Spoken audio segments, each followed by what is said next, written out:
Hello, Spirits of Vengeance, and welcome back to the Ghost Rider Vlog.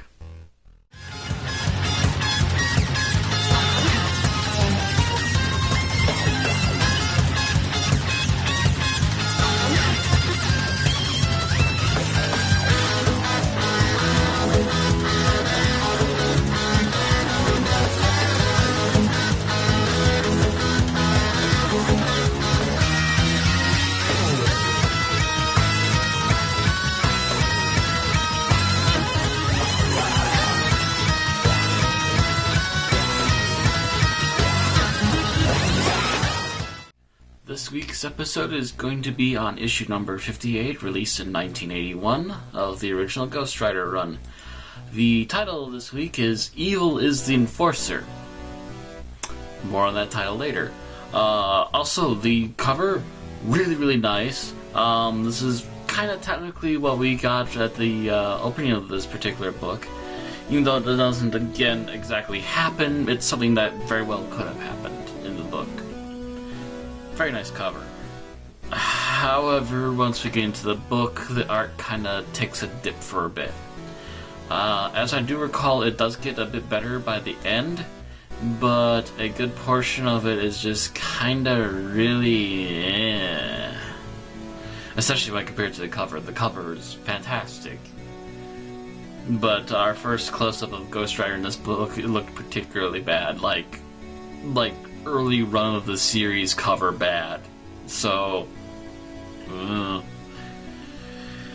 artwork aside, our story today actually starts up with Johnny getting ready to trounce Fargo and try and get back his title as champ. However, as he comes to the stadium to check up on things and see how everything's going and do a little bit of practice, he also happens upon Fargo talking with the Enforcer. This is also after the start of the book, which is the Ghost Rider taking down a group of thugs with an airplane.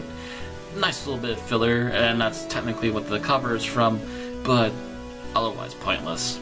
As Johnny is watching, though, at the stadium, he sees the Enforcer walk away, apparently not being able to hear any of the conversation, and starts immediately assuming things. Because that's all you can really do. He's somehow tied in with the Enforcer, and the Enforcer is by no means a decent person. And the Enforcer walked away without actually killing somebody right now.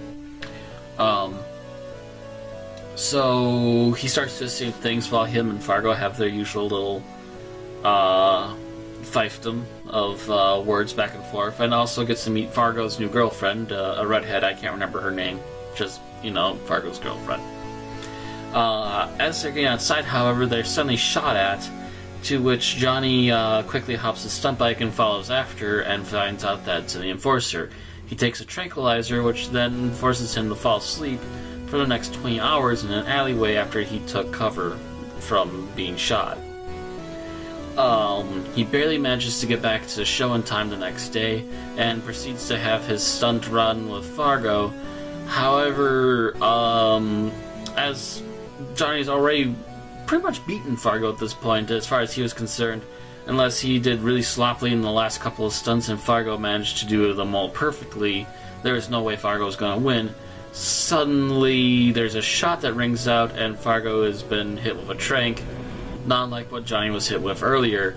Mostly just something to make Fargo mess up, and if nothing else, kill him, because apparently a huge group of gambling mafioso types have been putting a ton of money on Johnny winning, and they wanted to make sure that he did win. And so the Enforcer did that, and also went to try and steal some money from the ticket sales, trying to make at least another $3,000 or more easily. Johnny obviously is not going to have any of this. He manages to save Fargo from dying underneath his bike in the midst of a fiery wreck, and then proceeds to head off after the Enforcer. He manages to catch up with the Enforcer as he takes out a couple guards and leaves with the money he stole, to which he realizes very quickly he's not going to be able to keep up with the Enforcer at this rate, and his bike is way back in the stadium, and he's not going to be able to get that out without a ton of people seeing. So obviously he takes the form of the Ghost Rider and proceeds after the Enforcer, who also, while still nervous after his previous fights with the Ghost Rider, also has a few new tricks. one of which he uses a missile to explode a bridge to try and stop the Ghost Rider and leave him far behind. However, the Ghost Rider uses a shortcut around and actually ends up in front of the Enforcer and chases him down, forcing him to swerve away and then fall off a ledge into water. The Ghost Rider watches for a little bit, but does not see the Enforcer as he slowly gets up on the other side of the car. So a little while later, Johnny visits Fargo, and Fargo is at first giving him a little bit of the tongue again, but in the end does finally thank Johnny for saving his life from the fiery wreck. And that is pretty much where we close our book. So we have had our match.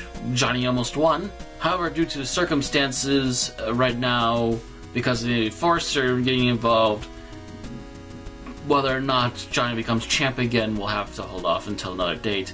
And who knows what other little menaces of the past will pop up at this point, because it seems like they're bringing a lot of stuff back into the fold again. We haven't seen the Enforcer in quite a while, at least a couple years. And the fact that Johnny is still trying to get his champ status back is also a nice little headway of essentially bringing Johnny back into trying to do things and trying to have somewhat of a normal life, despite still having this Ghost Rider menace constantly in his life. But as to where we're going to go next time, they don't even hint on the end of this book, so we'll have to all see next week. And I'll see you all then.